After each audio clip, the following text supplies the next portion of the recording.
My name is Meredith. I am a 27-year-old office worker.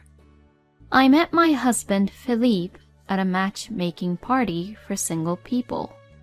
Philippe is an elite guy who works for a major company, and he was so good looking that he was so easy on the eyes, and a lot of women were interested in him at that matchmaking party.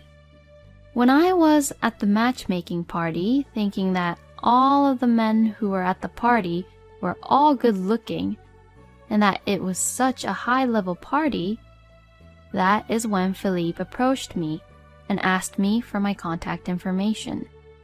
After a few more dates to get to know each other, well, we started to officially date each other, and after 6 months of dating, Philippe proposed to me, so I said yes, and that is how we got married. At our wedding, my friends and colleagues were all envious of me because Philippe was such a handsome guy and was successful at his work and had a very good income.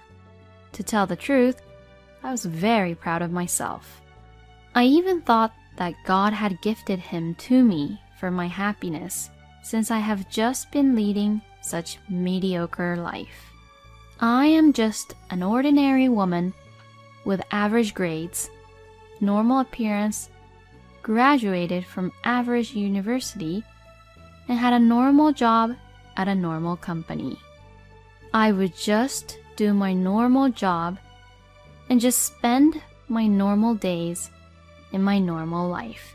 So, I really didn't understand the reason why Philippe was attracted to me, even while we were dating, or even after we tied our knot.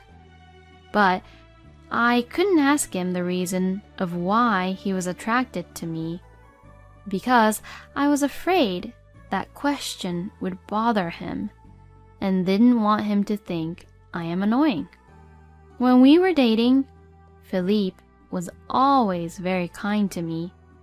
He took the initiative in deciding where to go on dates and was very dependable.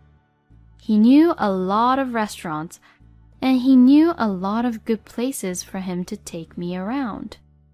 Since he works for a major company and had very good earnings, he would take me out to very high-end luxurious restaurants and give me many expensive gifts such as brand bags and jewelries. Also, my parents-in-laws gave me the impression of them being a very classy household. My parents-in-laws, Nathaniel and Sophia, and my sister-in-law, Chloe, lived in my parents-in-law's house, and when I went there to greet before our marriage, everyone was always smiling and was very kind to me. So, I was half expecting that I would be able to spend happy days if I got married to Philippe, and the other half wondering if I would be suitable for such a marriage. While I had that thought in my mind, we got married. We did our wedding ceremony, enjoyed the honeymoon, and we started our life together as a married couple. Philippe told me that I didn't have to quit my job. So, I decided to continue for now. I wanted to save money for when we had children in the future. Life as a married couple was good at first.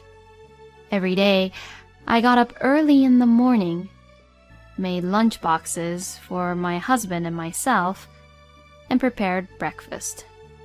Then, when I got home from work, I would do some light household chores and prepare for dinner. I made sure that I was ready when my husband came home, so that he could choose between taking a bath or having dinner.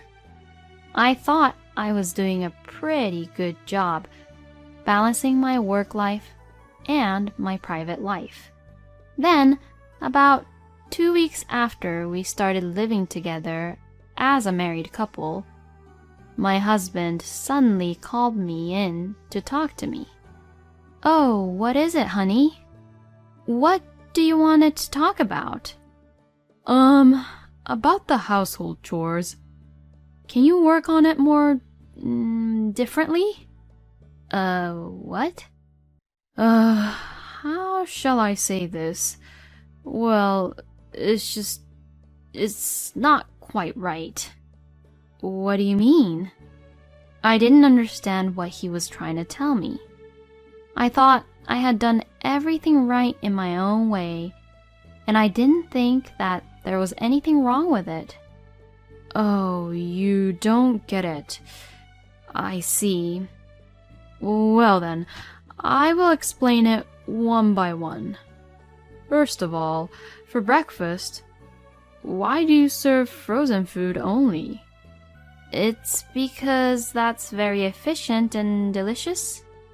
See, that is the problem. I don't think it's delicious, and you shouldn't think of efficientness. What are you saying? To begin with, for breakfast, I want something nutritious rather than frozen food, which is very junky and not good for health. Every morning, I want to eat salad, a warm soup, and cooked meat, and fruits, and yogurt for dessert. Oh, I see. And for my lunch, I would like to see more variety. Every day is just the same peanut butter and jelly sandwich, and I'm kind of sick of it. I'm sorry. Since I work too, I tend to make same thing over to make it easier for me to prepare. I don't care what kind of work you do. What? Meredith, what you should prioritize is to take care of me and my health. Essentially, we can live on my salary alone since I do have high earnings, so you shouldn't put much effort on your job. You should just enjoy it as if it is your hobby. If you neglect the household chores too much, I'll make you quit your job. Oh, no way. Oh, well, look at the time. I have to get going. Well, we will continue this talk after I come back from work today, okay? Wait, there's more to this conversation? Because of this conversation, I was very exhausted from the morning. But in any case, I had no idea that my husband was so dissatisfied with me. At that time, I still didn't understand that Philippe was just a moral harasser. I obeyed to him as he demanded. This made household chores very difficult to do, and I was extremely tired from trying to balance it with work. Whenever I was a little late because of doing the household chores, Philippe would get very angry with me and scold me. How many times do I have to say the same thing? I didn't think you were this bad at remembering. Do you want me to abandon you?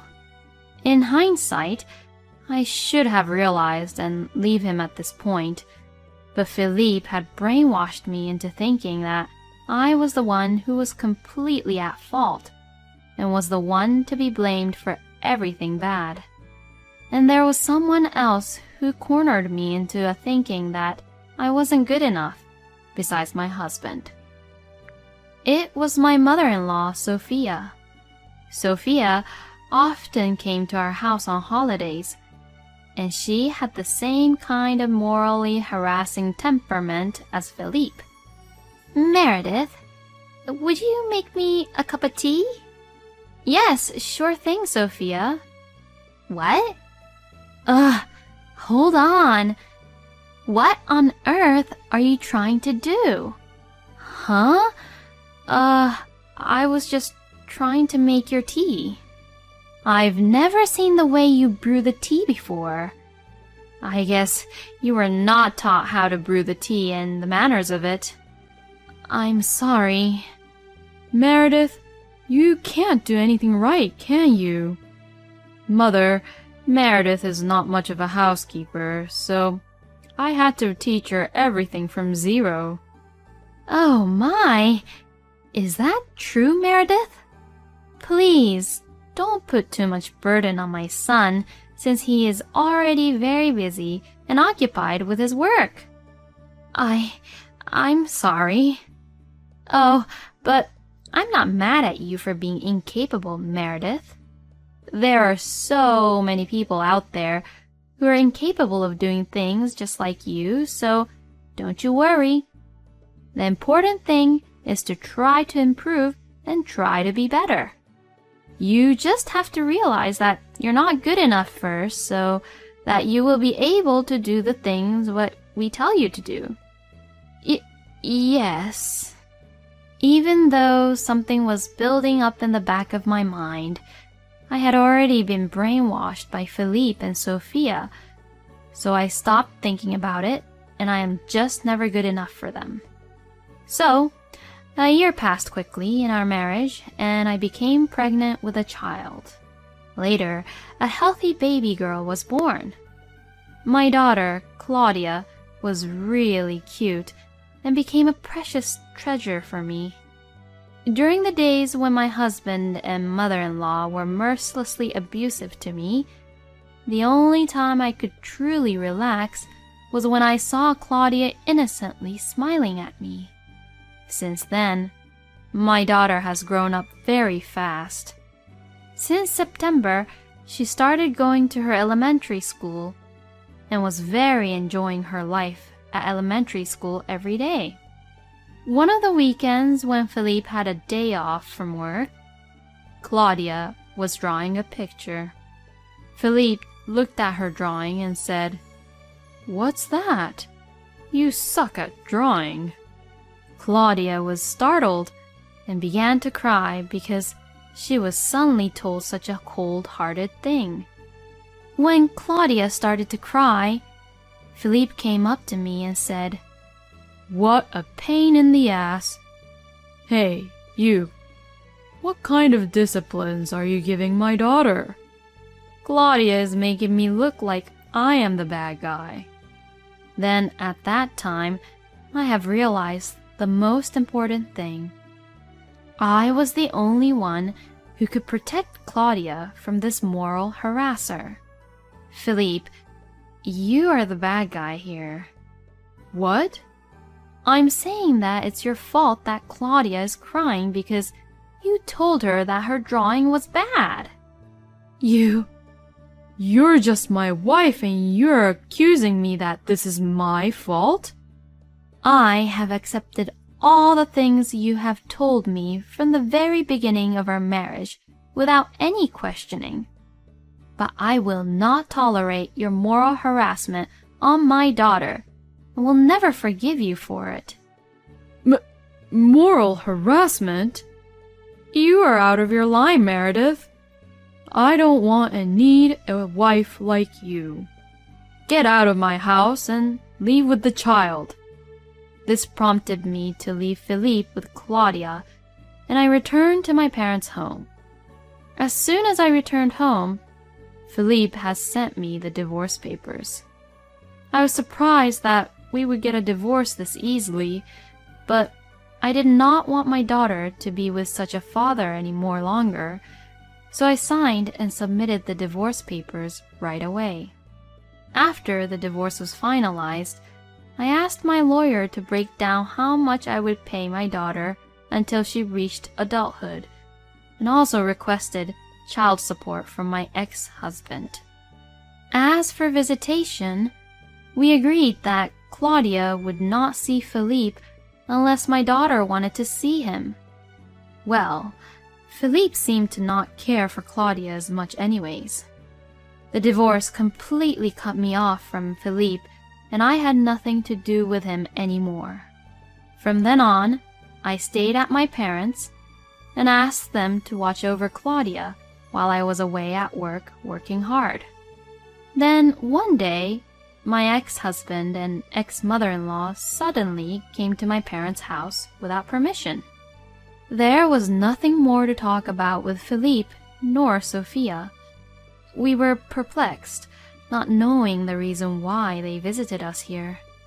As my father asked them, "What on earth do you want?" Philippe and Sophia put a picture on the living room table. "Look at this.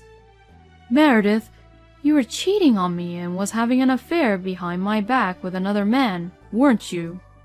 What are you talking about? Don't you dare pretend that you don't know what we are talking about. This photo was delivered to our house out of the blue. The photograph showed me entering a hotel room with another man who had his arms around my shoulder, who I have never seen before in my entire life. This picture was taken before we got divorced. That means you were having an affair while we were still a married couple behind my back. Wait a minute. I don't remember any of this. This photo is fabricated. You think you can get away with a lie like that? I'm going to compensate you for alimony. An alimony? Why should I even pay alimony after being falsely accused like this? Well, since I'm not a monster but a saint, I'm willing to waive alimony in exchange for me not paying the child support for Claudia anymore. When Philippe said this, I had an epiphany and realized what was going on. Philippe and Sophia teamed up and came up with a fake evidence that I was having an affair so that Philippe wouldn't have to pay for Claudia's child support anymore. Hey, what are you going to do about it, Meredith? You'd better admit your guilt and your wrongdoing soon. You might get the cold shoulder from your neighbors and co-workers in the near future. What? What do you mean by that? I have shown this photo to your neighbors and your co-workers and told them what you did. That you were having an affair behind my back. They were all surprised that you would do such a thing, Meredith. What a horrible thing you did! Why would you do such horrible thing to me? When you do something wrong, you deserve to be punished, aren't I right? I told you and have been telling you that I didn't have any affair. Well, I have the proof and you're still denying of the fact. Whatever. If you're not going to do anything about this, I will ask you for compensation through my lawyer, so you better lawyer up. After they said that, Philippe and Sophia left our house. But I don't get it. I didn't do such thing. As I had my head down in shock, my father warmly patted me on the shoulder. Don't you worry, Meredith. Let me help you handle the situation. I'll take care of this. Father? After he spoke to me, he grabbed his phone to dial and started to talk with someone on the phone. Within the same week, things took a turn abruptly. Here, this is the original photo. That picture of you with another man, it was a fabricated photo after all. What? How did you do it, Father? How did you get this photo? My father asked one of his friends, who is an investigator, to investigate this fabricated photo. My father specifically requested his friend to investigate the guy who was in the photo with me especially. The investigator informed my father that the guy who was in the photo was a stranger to me, and he gave me the original photo data of the fabricated photo. The investigator told my father that the man was having an affair and that his wife had taken the picture. Oh, okay, I see. But why would Philippe have such photo? So I asked him to continue his investigation, and he told me something interesting. It seems that the wife of this man who had an affair with him is a friend of your ex-sister-in-law, Chloe. What? Then Does this mean... Yes, that is correct. In short, Philippe got the photo through his sister and fabricated it as evidence of Meredith's infidelity, which is the fake news. I cannot believe this. And if this is true, I will not forgive Philippe and his family. I decided to file a lawsuit for defamation, compiling all the evidence my father's investigator friend had collected and searched. Then I sent a content-certified letter to my ex-husband's workplace, my ex-mother-in-law's part-time job, and my ex-sister-in-law's workplace. Sure enough, Philippe called me. Hey! What the hell do you think you're doing, sending a content-certified letter to my office, Meredith? If you guys didn't try to trick me with your dirty tricks, I wouldn't do such a thing. But you did. So you deserve this. Well, I actually didn't know about it. I truly really thought that you were having an affair behind my back. Then, who was the mastermind of this dirty trick? Mother was the one who showed me the photograph. Is that so? Yes, that is right. I told you the truth now, so you come to my office to explain the truth. Since you have sent me the content-certified letter, all of my coworkers and boss are all giving me the cold shoulders. Oh, the letter I wrote about of your moral harassment? Yes, that is the one. Because of that letter, my boss is thinking I have issues. But that is the truth. I have no other explanation for my letters other than you are a moral harasser. I am just informing the real fact truth. But Meredith... Well, good luck trying to win back your trust from your coworkers and bosses. Hey! As I told Felipe off, I hanged up the phone on him. It felt good to get back at my ex-husband in some small way. As for my ex-mother-in-law Sophia and my ex-sister-in-law Chloe, it seems that people at work think of them as cheaters who fabricate truth, and giving them cold shoulders. And Sophia and Chloe are feeling very ashamed of themselves. And as for Chloe, she has been abandoned by her friends after it was discovered that Chloe had taken the pictures of the wife's phone and opened it without her permission and sent them to her own phone. Well, she got what she deserved, didn't she?